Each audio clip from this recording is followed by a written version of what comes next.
नमस्कार, मैं हूं आलोक और स्वागत है आपका डेली 24 भारत पर। मुख्यमंत्री नायब सिंह सैनी की अध्यक्षता में आज एक महत्वपूर्ण बैठक आयोजित की गई, जिसमें प्रदेश के जिला अस्पतालों की स्वच्छता, नवीनीकरण और स्वास्थ्य सेवाओं की गुणवत्ता पर विस्तार से चर्चा की गई। मुख्यमंत्री ने स्पष्ट रूप से कहा कि सरकार का लक्ष्य नागरिकों को बेहतर स्वास्थ्य सुविधाएं मुहैया कराना और राज्य की स्वास्थ्य सेवाओं को सुदृढ़ बनाना है। बैठक के दौरान मुख्यमंत्री ने सभी चिकित्सा अधिकारियों को निर्देश दिए कि वो अपने अपने जिला अस्पतालों में स्वच्छता का विशेष ध्यान रखें। उन्होंने कहा कि अस्पतालों की स्वच्छता केवल रोगियों के स्वास्थ्य के लिए ही नहीं, बल्कि पूरे स्वास्थ्य तंत्र की साख के लिए भी महत्वपूर्ण है। वरिष्ठ आईपीएस अधिकारी वाई पूरन कुमार की कथित आत्महत्या का मामला पूरे राज्य में गरमा गया है। अधिकारी के सुसाइड नोट में वरिष्ठ अधिकारियों पर जातिगत उत्पीड़न और मानसिक प्रताड़ना के गंभीर आरोप लगाने के बाद विभिन्न दलित और सामाजिक संगठनों ने न्याय की मांग तेज कर दी है। इसी क्रम में आज दलवीर भान के नेतृत्व में कैथल में एक विशाल विरोध प्रदर्शन किया गया। प्रदर्शनकारियों ने हरियाणा सरकार और पुलिस प्रशासन के खिलाफ जमकर नारेबाजी की और मांग की कि आत्महत्या के लिए मजबूर करने वाले सभी जिम्मेदार अधिकारियों को तुरंत गिरफ्तार किया जाए और उन्हें कड़ी से कड़ी सजा दी जाए।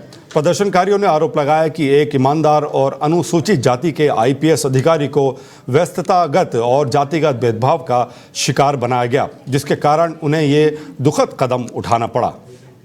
धर्मनगरी कुरुक्षेत्र में प्रशासन व पुलिस की नशा तस्करों पर बड़ी कार्रवाई करते हुए जीटी रोड पर पिपली के समीप शिव गोरखनाथ नालागढ़ ढाबा पर ड्यूटी मजिस्ट्रेट व भारी पुलिस बल की मौजूदगी में बुलडोजर चला।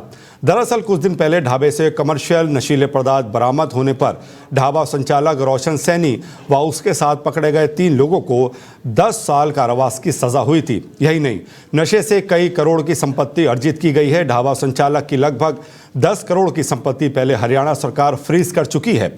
बावजूद इसके ढाबे पर ट्रकों का आवागमन जारी है। मौके पर भारी प्रशासन की उपस्थिति में डीटीबी विक्रम कुमार ने बताया कि यह ढाबा बिना अनुमति यानी बिना CLU के चल रहा था, जिस कारण उसे कई बार नोटिस दिया जा चुका है, लेकिन ढाबा संचालक ने ना तो ढाबा बंद किया और ना ही कोई अनुमति ली, जिस कारण नियम अनुसार ये कार्रवाई की गई है।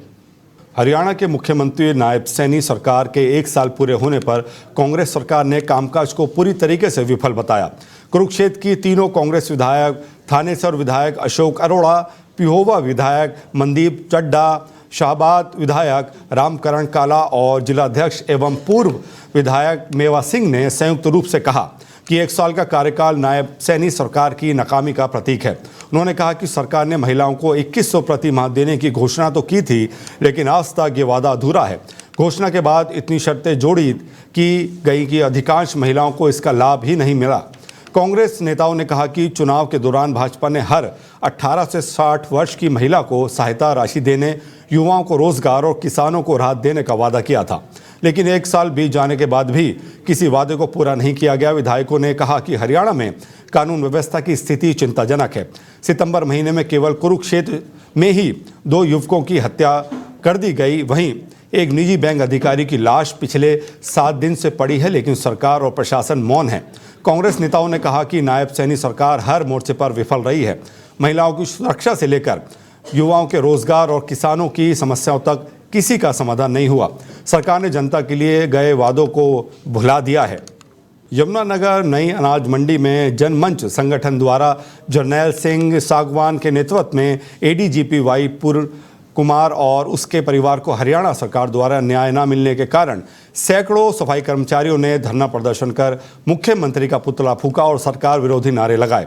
जर्नैल सिंह सागवान ने नई अनाज मंडी से जिला सचिवालय तक प्रदर्शन कर सरकार विरोधी नारे लगाते हुए जिला उपायुक्त के माध्यम से राष्ट्रपति, हरियाणा राज्यपाल व मुख्य न्यायाधीश के नाम ज्ञापन दिया, जिसमें उन्होंने वाई पूरन कुमार की संस्थागत हत्या के दोषियों के खिलाफ कार्रवाई कर उन्हें सजा देने का काम करे। उन्होंने ज्ञापन में मांग करते हुए कहा कि आज देश किन हालातों से गुजर रहा है कि निम्न वर्ग के लोगों को प्रदेश में दबाने का काम किया जा रहा है। वहीं निचले स्तर से लेकर उच्च अधिकारियों को जातिगत आधार पर प्रताड़ित किया जा रहा है। पूरे देश का माहौल सरकार द्वारा बिगाड़ा जा रहा है, नफरत की आंधी चलाई जा रही है। उन्होंने कहा कि वर्तमान में जो घटना वाई पूरन कुमार ADGP के साथ हुई वो बड़ी अशोभनीय है। मुंबई के घाटकोपर इलाके में 3 हथियारबंद लुटेरों ने एक आभूषण की दुकान में घुसकर बंदूक की नोक पर सोने के गहने लूट लिए और दुकान मालिक पर चाकू से हमला कर दिया। पुलिस ने आरोपियों की तलाश के लिए बड़े पैमाने पर तलाशी अभियान शुरू किया है। ये 6 विशेष टीमें गठित की हैं। आरोपियों ने चाकू दिखाकर धमकाया और सोने के गहने लूटकर भागने की कोशिश की। जब इसका विरोध किया तो लुटेरों ने उन पर चाकू से हमला कर दिया, जिससे वो गंभीर रूप से घायल हो गए। भागने से पहले लुटेरों ने दहशत फैलाने के लिए हवा में गोलियां भी चलाई। सूचना मिलते ही घाटकोपर थाने की पुलिस मौके पर पहुंची। घायल दुकान मालिक को तुरंत एक निजी अस्पताल ले जाया गया, जहां उसका इलाज चल रहा है। पुलिस ने एफआईआर दर्ज कर मामले की जांच शुरू कर दी है। संदिग्धों की तलाश के लिए 6 समर्पित टीमें तैनात की गई हैं। मध्य प्रदेश के टीकमगढ़ जिले में चल रहे निर्माणाधीन सीसी रोड पर रिश्तेदारी में गांव आए एक दलित युवक को बाइक से निकलना महंगा पड़ गया। मौके पर मौजूद ठेकेदार राजू यादव ने युवक के साथ जमकर मारपीट की। मोटरसाइकिल पर सवार युवक का कसूर सिर्फ इतना था कि उसने सीसी रोड के पास से अपनी मोटरसाइकिल निकाली, जिससे सीसी रोड के साइड में लगे पट्टियों पर गिर गए और कुछ ही घंटे पूर्व बिना सीसी रोड पर बाइक के पहिए के कुछ निशान बन गए। बस इतनी सी बात से नाराज ठेकेदार ने बाइक सवार युवक को पकड़ लिया और गाली गलौज करते हुए ठेकेदार राजू यादव ने युवक का कॉलर व बाल पकड़कर 1-2 नहीं बल्कि पीड़ित के गालों पर दोनों हाथों से चाटों की बौछार कर दी। उक्त घटना 14 अक्टूबर की है, जिसका वीडियो अब सोशल मीडिया पर जमकर वायरल हो रहा है। हालांकि बनियानी गांव निवासी पीड़ित अनिल अहिरवार ने 15 अक्टूबर को अपने परिजनों के साथ जाकर इस मामले की शिकायत देहात थाना टीकमगढ़ में दर्ज कराई है, जिस पर देहात थाना में ठेकेदार राजू यादव पर मारपीट गाली गलौज करने की विभिन्न धाराओं में पुलिस ने मामला दर्ज कर लिया है।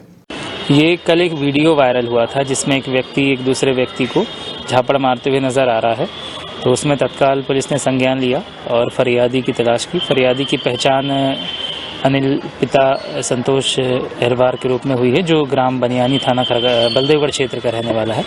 तो उसकी तलाश की गई और उनसे संपर्क स्थापित किया गया और उसमें तत्काल संज्ञान लेते हुए पुलिस ने प्रकरण भी दर्ज किया है मारपीट का और ST/SC एक्ट की धाराओं के तहत। और इसमें जो आरोपी है राजू यादव नीम खेरा ऐसा बताया जा रहा है, तो उसकी भी इसमें अग्रिम कार्रवाई इसमें विवेचना में की जाएगी। और इस प्रकार का कोई भी मारपीट या इस प्रकार का कोई भी कृत्य किसी भी रूप में क्षम्य नहीं है, इसलिए हमने तत्काल संज्ञान लेकर इसमें कार्रवाई की है। आरोपी की गिरफ्तारी को लेकर इसमें हम विवेचना कर रहे हैं, इसमें जो भी अग्रिम कार्रवाई की जाएगी उससे अवगत करा दिया जाएगा। ये कल एक वीडियो वायरल हुआ था जिसमें एक व्यक्ति सागर जिले में स्थानीय दुकानदारों और हस्तशिल्पियों एवं लोकल फॉर वोकल का बढ़ावा देने के लिए दीपावली के अवसर पर खाद्य नागरिक आपूर्ति एवं उपभोक्ता संरक्षण मंत्री गोविंद सिंह राजपूत ने पत्नी सहित कटरा बाजार पहुंचकर खरीदारी की एवं स्थानीय दुकानदारों से बातचीत करते हुए शहरवासियों से भी अपील करते हुए कहा कि अपना त्यौहार अपने के हाथों से बनी वस्तुओं को खरीद कर मनाएं, ताकि हर घर में दिवाली की खुशियां पहुंच सके। ये सभी व्यापारी आपके द्वारा खरीदी गए साज सामग्री से प्रोत्साहित होते हैं और उनके घर भी त्यौहार की खुशियां पहुंचती हैं। मंत्री गोविंद सिंह राजपूत एवं उनकी पत्नी पूर्व जिला पंचायत अध्यक्ष श्रीमती सविता सिंह ने बाजार से मिट्टी के दीपक तथा अन्य पूजा सामग्री खरीदी। त्योहारी सीजन में लोकल फॉर वोकल को बढ़ावा, प्रधानमंत्री नरेंद्र मोदी के लोकल फॉर वोकल और स्वदेशी अपनाओ देश बचाओ अभियान के गति देने के लिए मंत्री श्री राजपूत ने इस दिवाली पर स्वदेशी वस्तुओं को बढ़ावा देने का आह्वान किया।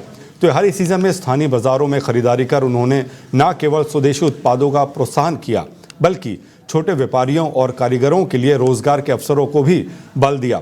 मंत्री राजपूत ने कटरा बाजार का दौरा कर स्थानीय हस्तशिल्प, मिट्टी के दिए, हस्त निर्मित वस्त्र और स्वदेशी खाद्य पदार्थों की खरीदारी की। मध्य प्रदेश के सागर जिले के देवरी में एक बड़ी घटना सामने आई है, जहां तहसीलदार प्रीति रानी चौरसिया खाद्य वितरण का टोकन बांटते समय अचानक भड़क गई।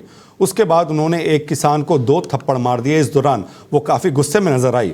ये घटना तब हुई जब तहसीलदार किसानों को यूरिया खाद के लिए टोकन वितरित कर रही थी। इसका वीडियो अब सोशल मीडिया में जमकर वायरल हो रहा है। दरअसल सागर जिले के देवरी कृषि उपज मंडी प्रांगण में सुबह 4 बजे से किसान खाद्य मिलने का इंतजार कर रहे थे, लेकिन खाद के लिए दोपहर के समय उन्हें टोकन वितरण किए गए। इसी दौरान तहसीलदार प्रीति रानी चौरसिया ने किसानों के द्वारा हो रही धक्का मुक्की के बीच एक किसान को 2 थप्पड़ जड़ दिए, जिसका वीडियो अब सामने आया है, जिसमें तहसीलदार प्रीति रानी चौरसिया टोकन वितरण के दौरान एक किसान को थप्पड़ मारती हुई नजर आ रही हैं। सिवनी पुलिस इन दिनों विवादों और भ्रष्टाचार के मामले में घिरी है। कुछ ही हफ्तों में 2 बड़े खुलासे सामने आए हैं। पहले 3 करोड़ के हवाला कांड में वरिष्ठ अधिकारी गिरफ्तार हुए और अब केवल आरी थाना के प्रधान आरक्षक मनीष पटवा रिश्वत लेते हुए रंगे हाथों पकड़े गए हैं। लोकायुक्त जबलपुर की टीम ने शिकायत मिलने के बाद ट्रैप ऑपरेशन किया। आरोपी ने एक शिकायतकर्ता से एफआईआर दर्ज कराने के एवज में 5 लाख रुपए की मांग की थी। 75,000 रुपए की दूसरी किस्त लेते समय उसे गिरफ्तार किया गया। नोटों पर फिनॉल पैथेनिल पाउडर लगाया गया था और जैसे ही आरक्षक ने पैसे लिए नोटों का रंग बदल गया। शिकायतकर्ता नितिन पाटकर ने ठेके में घटिया निर्माण और आर्थिक गड़बड़ी की शिकायत दर्ज कराई थी। प्रधान आरक्षक ने रिश्वत मांगी, लेकिन पाटकर की बहादुरी से लोक आयुक्त की कार्रवाई संभव हो सकी। कार्रवाई के बाद पुलिस महकमे में हड़कंप मच गया। वरिष्ठ अधिकारी मामले की जांच कर रहे हैं और आरोपी को जबलपुर भेज दिया गया है। जनता में अविश्वास बढ़ा है और सामाजिक संगठन बड़े कदमों की मांग कर रहे हैं। विशेषज्ञों का कहना है कि सिवनी पुलिस को आत्ममंथन करना होगा, दोषियों पर सख्त कार्रवाई करनी होगी और जनता का भरोसा दोबारा जीतना होगा। गांव का निवासी हूँ। मैं केवलारी आया था 8 तारीख को थाना परिसर केवलारी में एक एफआईआर के संबंध में। तो एफआईआर मुझे मुंशी जी मिले, मुंशी जी को मैं दिया, मुंशी जी ने पढ़ा, टीआई साहब ने पढ़ा। उसके बाद जब मैं बाहर आया तो मनीष पटवा जी हैं हेड कांस्टेबल, उन्होंने मेरे से पैसे की डिमांड की 5 लाख रुपए। तो मैंने कहा साहब मैं तो गरीब हूँ, हितग्राही हूँ, आप लोग मेरे को सहयोग करना चाहिए, आप पैसे कह रहे हैं। नहीं, वो जितना आप वजन रखेंगे उतना जल्दी काम होएगा, ऐसा बोला गया मेरे से। तो साहब मैं इतने पैसे तो नहीं दे पाऊँगा, या फिर मेरे से 1 लाख रुपए ले लीजिए आप, 5 लाख तो नहीं दे पाऊँगा, 1 ले लीजिए और आप काम करिए, फिर और आगे देख लेंगे, 4 और मैं कर दूँगा आपको कहीं से जैसे भी होगा। तो नहीं माने, 3 तो अभी देना पड़ेगा। नितिन पाटकर है, जिसने लोकायुक्त कार्यालय जबलपुर में शिकायत करी थी कि वो सिविल ठेकेदार है और यहाँ पर सिवनी में उसने ठेका लिया था काम का नगर परिषद में, नाली और सड़क बनाने का, सीसी रोड बनाने का। तो जिसका उसने काम पेटी कॉन्ट्रैक्टर है राय कंस्ट्रक्शन को दिया था, जिसने घटिया निर्माण करा। तो उसकी शिकायत उसने थाना केवलारी में करी थी, जिसमें जो प्रधान आरक्षक है मनीष पटवा, इनसे 5 लाख रुपए की मांग करी थी, जिसमें से बातचीत के समय तो इन्होंने 25,000 रुपए ले लिए थे। आज 75,000 रुपए लेते हुए रंगे हाथ पकड़े गए। गाजियाबाद के मोदी नगर थाना क्षेत्र में गुरुवार देर रात एक युवक की गोली मारकर हत्या कर दी गई। घटना के बाद इलाके में हड़कंप मच गया। बताया जा रहा है कि हत्या को अंजाम देने के बाद आरोपी मौके से फरार हो गए। फिलहाल हत्या के पीछे का कारण स्पष्ट नहीं हो सका है। पुलिस का कहना है कि अभी तक इस मामले में कोई तहरीर नहीं मिली है। तहरीर मिलने के बाद ही आरोपियों की तलाश के लिए टीमों का गठन किया जाएगा। मौके पर पहुंची पुलिस ने मृतक के शव का पंचनामा भर उसे पोस्टमार्टम के लिए भेज दिया। पुलिस अधिकारियों का कहना है कि मामले की गंभीरता से जांच की जा रही है और तहरीर मिलते ही सख्त कार्रवाई की जाएगी। स्थानीय लोगों के अनुसार हत्या का आरोपी हाल ही में जेल से रिहा हुआ था और उसने कुछ निजी रंजिश के चलते इस वारदात को अंजाम दिया है। फिलहाल पुलिस जांच में जुटी हुई है और आरोपी की तलाश जारी है। इलाके में तनाव की स्थिति बनी हुई है, लेकिन पुलिस ने शांति बनाए रखने की अपील की है। यहाँ पर एक सूचना पुलिस को मिली थी कि हसान नामक व्यक्ति है, इसको कुछ लोगों ने गोली मार दी है। और इस सूचना पर तत्काल पुलिस यहाँ मौके पर आई थी और फोरेंसिक टीम हमारी आई है, इसकी छानबीन कर रही है और इनके द्वारा तहरीर इनसे लीजा प्राप्त की जा रही है। तहरीर प्राप्त करके इन पर प्रेजिट किया जाएगा और अन्य वैधानिक कार्रवाई कराई जा रही है। सर किस के नाम प्रकाश में आएंगे? अभी तहरीर प्राप्त नहीं हुई है। अभी उनके परिजन गए हैं थाने पर, अभी तहरीर प्राप्त हो जाएगी तो स्पष्ट हो जाएगा कि किसको ये नामजद कर रहे हैं और फिर इसके बाद विवेचना के दौरान जो भी चीज़ें बताया जा रहा है। अभी जेल से कुछ दिन पहले ही आया है, निकल के आया है। हाँ, ये पूर्व में एक हत्या हुई थी, उसमें ये जेल गए हुए थे। वो पिछले महीने 26 तारीख को इनको जेल से बाहर आना बताया जा रहा है। अन्य छानबीन की जा रही है, जो भी चीज़ें होंगी उनको कराया जाएगा। यहाँ पर एक सूचना पुलिस को मिली थी कि हसान नामक व्यक्ति है, इसको कुछ लोगों ने गोली मार दी है। यमुना एक्सप्रेसवे पर उस वक्त बड़ा हादसा टल गया जब लुधियाना से आगरा जा रही एक चलती बस में अचानक भीषण आग लग गई। हादसा ग्रेटर नोएडा के दनकौर थाना क्षेत्र में हुआ। बस की छत पर रखे सामान में अचानक आग भड़क उठी, जिससे बस में अफरा तफरी मच गई। जैसे ही बस में आग लगी, सवारियों ने समय रहते बस से कूदकर अपनी जान बचाई। गनीमत यह रही कि इस घटना में कोई हताहत नहीं हुआ। सूचना मिलते ही दमकल की कई गाड़ियां मौके पर पहुंची और आग पर काबू पा लिया गया। प्रत्यक्षदर्शियों के अनुसार आग सबसे पहले बस की छत पर रखे सामान में लगी, जो तेजी से फैल गई। हालांकि बस चालक की सतर्कता और यात्रियों की सूझबूझ से एक बड़ा हादसा होने से टल गया। फिलहाल आग लगने के कारणों की जांच की जा रही है। पुलिस और दमकल विभाग ने मौके पर पहुंचकर स्थिति को नियंत्रित कर लिया है और आगे की कार्रवाई की जा रही है। त्योहारों के सीजन में मिलावटखोरों पर खाद्य विभाग की सख्ती के बावजूद मिलावट का खेल थमने का नाम नहीं ले रहा है। नोएडा और ग्रेटर नोएडा में मिलावटखोर लगातार सक्रिय हैं। इसी क्रम में खाद्य सुरक्षा विभाग ने बड़ी कार्रवाई करते हुए भारी मात्रा में मिलावटी पनीर और खोया जब्त किया है। ग्रेटर नोएडा के सूरजपुर स्थित सोनू पनीर भंडार में छापेमारी के दौरान खाद्य विभाग को दूषित और मिलावटी पनीर मिला, जिसे मौके पर ही नष्ट कर दिया गया। विभाग ने कुल 100 किलो पनीर और 450 किलो खोए को मिलावटी पाए जाने पर नष्ट किया। प्रारंभिक जांच में सामने आया कि ये पनीर और खोया अलीगढ़ से लाया गया था और इसे दिल्ली एनसीआर के विभिन्न हिस्सों में सप्लाई किया जाना था। खाद्य विभाग के अधिकारियों का कहना है कि त्योहारों को देखते हुए नियमित सैंपलिंग और निरीक्षण की प्रक्रिया जारी रहेगी, ताकि लोगों को मिलावटी खाद्य पदार्थों से बचाया जा सके। इस कार्रवाई से खाद्य विभाग की सतर्कता तो सामने आई है, लेकिन मिलावटखोरों की सक्रिय भी चिंता का विषय बन गई है। विभाग द्वारा लिए गए सैंपलों को जांच के लिए लैब भेज दिया गया है, जिसकी रिपोर्ट के आधार पर आगे की सख्त कार्रवाई की जाएगी। सेंट्रल नोएडा की फेज 3 थाना पुलिस ने एक बड़े एटीएम फ्रॉड गैंग का पर्दाफाश करते हुए अंतर्राज्यीय गिरोह का भंडाफोड़ किया है। गिरोह के सरगना समेत 4 शातिर ठगों को पुलिस ने गिरफ्तार किया है, जो एटीएम कार्ड बदलकर धोखाधड़ी की वारदातों को अंजाम देते थे।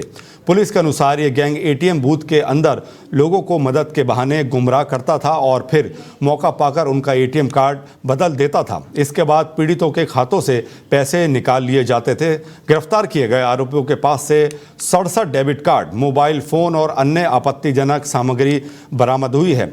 गिरोह ने 12 अक्टूबर को नोएडा में एक एटीएम फ्रॉड की घटना को अंजाम दिया था, जिसके बाद से पुलिस इस गैंग की तलाश में जुटी थी। थाना फेज 3 पुलिस की इस कार्रवाई को बड़ी सफलता माना जा रहा है, क्योंकि ये गैंग अब तक सैकड़ों वारदातों को अंजाम दे चुका है और लंबे समय से पुलिस को चकमा दे रहा था। पुलिस अधिकारियों का कहना है कि गिरफ्तार आरोपियों से पूछताछ की जा रही है और इनके अन्य साथियों की तलाश जारी है। जल्द ही गिरोह से जुड़े और भी खुलासे होने की उम्मीद है। थाना फेज 3 गौतम बुद्ध नगर पुलिस द्वारा एक गैंग का खुलासा किया गया है, जो एटीएम कार्ड बदलकर धोखाधड़ी से लोगों के एटीएम से पैसे विड्रॉ कर रहे थे। ये लोग एटीएम जो भीड़ भाड़ वाली जगहों पे हैं, उनको चिन्हित करते हैं। वहां पे पहले से जहां से पैसों की निकासी होती है, एक काला टेप लगाकर निकासी रोक देते थे। फिर इंसान की मदद करने के रूप में उसका पिन की जानकारी करते थे और हाथ की सफाई से उसका एटीएम बदल देते थे। जब वो इंसान वहां से वापस चला जाता था, तो उसी एटीएम से और उसके पिन का प्रयोग करके कैश लिमिट तक ये विड्रॉ करते रहते थे। थाना फेज 3 गौतम बुद्ध नगर पुलिस द्वारा एक गैंग का खुलासा किया गया है, जो एटीएम कार्ड बदलकर धोखाधड़ी से लोगों के एटीएम से पैसे। तो आपको सीधे प्रेस कॉन्फ्रेंस में ले चलते हैं, जहां पर ज्योतिरादित्य सिंधिया पत्रकारों को संबोधित कर रहे हैं।